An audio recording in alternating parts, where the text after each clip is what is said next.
好来，乡亲啊，咱继续要来讲白抢这种鱼啊，代表着兴旺发达。真侪婆婆妈妈过年会买来食，但是真无俗哦。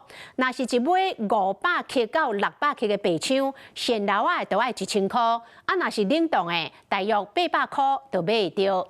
讲真侪人为着要省钱，拢是买冷冻的。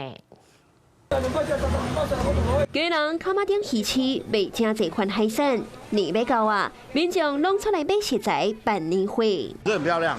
因为白抢为抢，花基因代表着抢生，是过年前去正旺的年会，民众拢正到花鸡，那比外形更会比价小。好便宜哦！怎么说？安那个？这盛产啦，很老啊，是。我哪冷冻？我买冷冻的。大环境不好，大家都买的很少，台商今年很弱。 就是买气很差。现在有降了啊，现在越接近过年就越降。对。业者讲，印尼民众拢追求爱上青的，大多数拢会买现豆啊。不过今年颠倒是冷冻白抢卖了较好。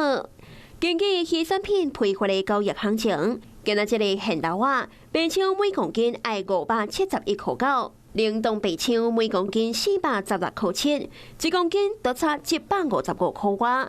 啊那市场内的白抢700到800克的现豆啊，甚至爱14块。目前甲去年至到美进前同期白抢来比，现豆啊每公斤对523起到555块4，冷冻的对564块1，落到457块。 那介绍，连过年的规划也会影响到买气。买气哦，到这1-2天哦，才回温了。公务人员跟我们都连续休假9天嘛，啊，大家都出国去玩比较多了，所以买气会差一点。想要讨一个好格调，会当对食材下手，无论是现捞啊，也是冷冻的鱼货，拢有人爱。大家目标拢同款，希望年年有春。 Hello， 我是林纯佩。想要掌握最及时的新闻资讯或是体坛动态吗？